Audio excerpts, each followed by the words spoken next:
দীর্ঘ প্রতীক্ষার অবসান ঘটিয়ে বাংলাদেশের প্রায় ২২ লক্ষ সরকারি কর্মকর্তা ও কর্মচারীর জীবনে এক ঐতিহাসিক মাহেন্দ্রক্ষণ উপস্থিত হয়েছে। প্রিয় সরকারি চাকরিজীবী ভাই ও বোনেরা, আজকের সকালের আপডেট নিউজে আপনাদের স্বাগতম। যারা আমাদের চ্যানেলে নতুন তারা এখনই চ্যানেলটি সাবস্ক্রাইব করুন, আর হ্যাঁ, অবশ্যই কমেন্ট করে জানাবেন আপনারা কে কোন জেলা থেকে আমাদের ভিডিওটি দেখছেন। তবে চলুন কথা না বাড়িয়ে আজকের সর্বশেষ সংবাদটি জেনে নিন। রাজধানী ঢাকার প্রশাসনিক হৃৎপিণ্ড সচিবালয় থেকে শুরু করে দেশের প্রতিটি প্রান্তিক দপ্তরে এক অভাবনীয় খুশির জোয়ার বয়ে যাচ্ছে। বহু প্রতীক্ষিত নবম জাতীয় পে স্কেল নিয়ে সব জল্পনা কল্পনার অবসান ঘটিয়ে প্রধানমন্ত্রী তারেক রহমান এক চূড়ান্ত ও আপোষহীন ঘোষণা প্রদান করেছেন। তিনি অত্যন্ত কঠোর ভাষায় সংশ্লিষ্ট সকল মন্ত্রণালয় ও বিভাগকে নির্দেশ দিয়েছেন যে চলতি ফেব্রুয়ারি মাসের নির্ধারিত দিনগুলোর মধ্যেই নবম পে স্কেলের পূর্ণাঙ্গ গ্যাজেট বা প্রজ্ঞাপন প্রকাশ করতে হবে। প্রধানমন্ত্রীর এই নির্দেশনার অর্থ হল আগামী মার্চ মাস থেকেই দেশের সকল স্তরের সরকারি চাকুরিজীবীরা নতুন এবং বর্ধিত বেতন কাঠামো অনুযায়ী তাদের কাঙ্ক্ষিত বেতন ও ভাতাদি হাতে পাবেন। প্রধানমন্ত্রী তারেক রহমানের এই সাহসী সিদ্ধান্ত মূলত দেশের বর্তমান সামষ্টিক অর্থনৈতিক বাস্তবতা এবং সাধারণ মানুষের জীবনযাত্রার ক্রমাগত ব্যয়ের ওপর ভিত্তি করেই নেওয়া হয়েছে। প্রধানমন্ত্রীর কার্যালয়ে অনুষ্ঠিত এই বিশেষ ও উচ্চ পর্যায়ের বৈঠকে উপস্থিত ছিলেন নবনিযুক্ত অর্থমন্ত্রী আমির খসরু মাহমুদ চৌধুরী এবং জনপ্রশাসন মন্ত্রণালয় সহ অর্থ ও পরিকল্পনা মন্ত্রণালয়ের শীর্ষস্থানীয় নীতি নির্ধারকগণ। বৈঠকে প্রধানমন্ত্রী তার বক্তব্যে অত্যন্ত স্পষ্টভাবে উল্লেখ করেন যে নিত্যপ্রয়োজনীয় পণ্যের লাগামহীন দাম এবং বৈশ্বিক মুদ্রাস্ফীতির কারণে প্রজাতন্ত্রের কর্মচারীদের জীবনযাত্রার মান আজ বড় ধরনের হুমকির মুখে পড়েছে। বিশেষ করে ১১ থেকে ২০ গ্রেডের নিম্ন ও মধ্যম আয়ের কর্মচারীরা তাদের পরিবার নিয়ে যে নিদারুণ আর্থিক সংকটের মধ্যে দিয়ে দিনাতিপাত করছেন তা আর উপেক্ষা করার সুযোগ নেই। একটি সম্মানজনক এবং বৈষম্যহীন নতুন পে স্কেল বাস্তবায়ন করা রাষ্ট্রের জন্য এখন আর কেবল প্রশাসনিক দায়িত্ব নয়, বরং এটি একটি নৈতিক ও মানবিক আবশ্যকতা। বৈঠক সূত্রে পাওয়া তথ্যানুযায়ী এবারের নবম জাতীয় পে স্কেলে শুধুমাত্র মূল বেতন বা বেসিক পে বৃদ্ধিতেই সীমাবদ্ধ থাকছে না সরকার, বরং কর্মচারীদের জন্য বাড়ি ভাড়া ভাতা, চিকিৎসা ভাতা, শিক্ষা সহায়তা ভাতা এবং যাতায়াত ভাতাতেও এক আমূল ও বৈপ্লবিক পরিবর্তন আনা হচ্ছে। প্রধানমন্ত্রীর নির্দেশ অনুযায়ী নতুন বেতন কাঠামোতে গ্রেড ভিত্তিক ব্যবধান এমনভাবে কমিয়ে আনা হয়েছে যাতে উচ্চ ও নিম্ন পদের মধ্যে বিদ্যমান দীর্ঘদিনের অমানবিক বৈষম্য অনেকাংশে দূর হয়। সরকারি কর্মচারী সংগঠনগুলো দীর্ঘদিন ধরে ১:৪ বা অনুরূপ একটি সুষম বেতন কাঠামোর দাবি জানিয়ে আসছিলেন। জানা গেছে, পে কমিশন এবং অর্থ মন্ত্রণালয়ের সংশ্লিষ্ট পর্যালোচনাকারী দল এই দাবির যৌক্তিকতা গভীরভাবে বিবেচনা করেছেন এবং একটি অত্যন্ত ভারসাম্যপূর্ণ ও যুগোপযোগী কাঠামো তৈরি করেছেন। যদিও গ্যাজেট প্রকাশের আগে সুনির্দিষ্ট সংখ্যাগুলো গোপনীয় রাখা হচ্ছে, তবে সংশ্লিষ্ট কর্মকর্তাদের বিভিন্ন সূত্র থেকে পাওয়া তথ্যে এটি স্পষ্ট যে এটি হবে বাংলাদেশের প্রশাসনিক ইতিহাসের সাম্প্রতিক সময়ের সবচেয়ে বড় এবং জনবান্ধব বেতন কাঠামো সংস্কার। প্রধানমন্ত্রী তারেক রহমান তার বক্তব্যে বিশেষভাবে জোর দিয়ে বলেছেন যে সরকারি চাকুরিজীবীরাই হলেন রাষ্ট্র পরিচালনার মূল চালিকা শক্তি। যদি রাষ্ট্রের এই মূল কারিগররাই নিজেদের পরিবারের মৌলিক প্রয়োজন মেটাতে হিমশিম খান, তবে প্রশাসনের কাছ থেকে স্বচ্ছতা, সততা এবং গতিশীলতা আশা করা কঠিন। তিনি কড়া হুঁশিয়ারি উচ্চারণ করে বলেছেন যে গ্যাজেট প্রকাশের ক্ষেত্রে যদি কোনো দপ্তর বা নির্দিষ্ট কোনো কর্মকর্তার পক্ষ থেকে কোনো প্রকার গাফিলতি বা প্রশাসনিক দীর্ঘসূত্রিতা লক্ষ্য করা হয়, তবে তার বিরুদ্ধে কঠোরতম ব্যবস্থা গ্রহণ করা হবে।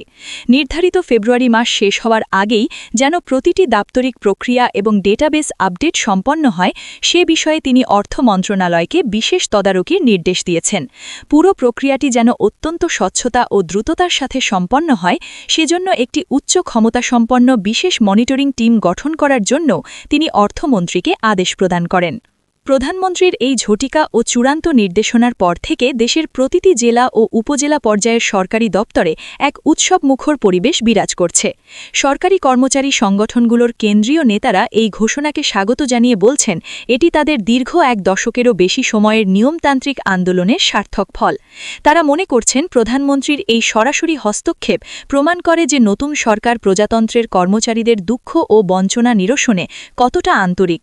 তবে তারা একই সাথে আশাবাদ ব্যক্ত করেছেন যে গ্যাজেট প্রকাশের পর মার্চ মাসেই যেন কর্মচারীরা কোনো হয়রানি ছাড়া তাদের বর্ধিত বেতন ও বকেয়া ভাতাদি হাতে পান। অর্থনীতিবিদরা প্রধানমন্ত্রীর এই পদক্ষেপকে সামষ্টিক অর্থনীতির দৃষ্টিকোণ থেকে ইতিবাচক হিসেবে দেখছেন।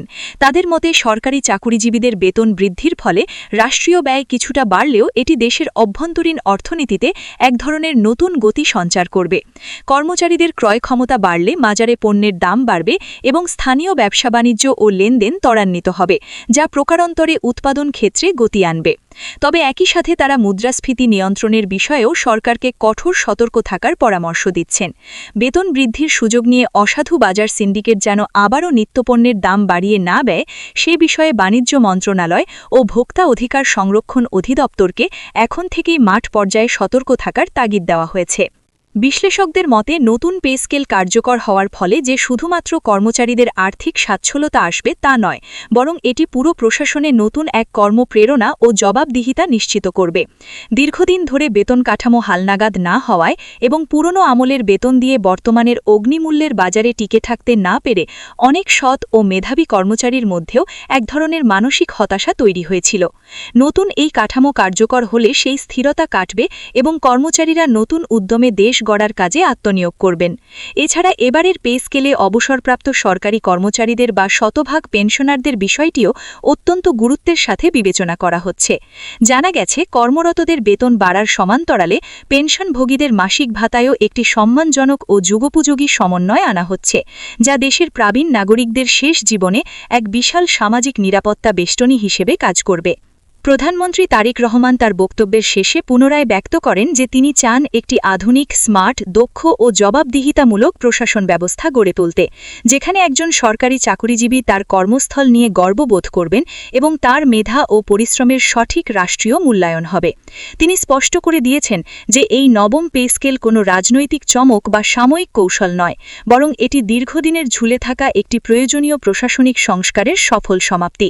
ফেব্রুয়ারির ভেতর গ্যাজেট প্রকাশ এবং মার্চ থেকে বর্ধিত বেতন প্রাপ্তির এই কঠোর সময়সীমা বাস্তবায়নের লক্ষ্যে এখন দিনরাত এক করে কাজ করে যাচ্ছেন অর্থ মন্ত্রণালয় এবং জনপ্রশাসন মন্ত্রণালয়ের কর্মকর্তারা।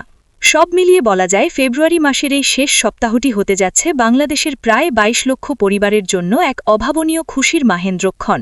প্রধানমন্ত্রীর এই চূড়ান্ত নির্দেশের পর এখন সারা দেশের মানুষ শুধু ক্ষণ গণনা করছেন সেই ঐতিহাসিক গ্যাজেটের জন্য। কবে প্রকাশ হবে সেই বহুকাঙ্ক্ষিত প্রজ্ঞাপন আর কবে থেকে বদলে যাবে কর্মচারীদের জীবনযাত্রার মান, এটাই এখন টক অফ দ্য কান্ট্রি।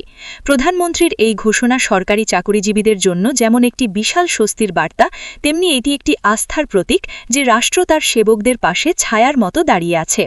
এখন সবার দৃষ্টি গ্যাজেট প্রকাশের দিকে এবং মাঠ পর্যায়ে এর দ্রুত ও স্বচ্ছ বাস্তবায়নের দিকে। প্রজাতন্ত্রের কর্মচারীদের মুখে হাসি ফোটার মধ্যে দিয়ে দেশের সামগ্রিক উন্নয়ন আরও বেগবান হবে, এটাই এখন সবার প্রত্যাশা। ভিডিওটি খুবই জরুরি, তাই দয়া করে সবার সাথে ভিডিওটি শেয়ার করতে ভুলবেন না। আর নতুন ভিডিও আপডেট পেতে এখনই চ্যানেলটি সাবস্ক্রাইব করুন।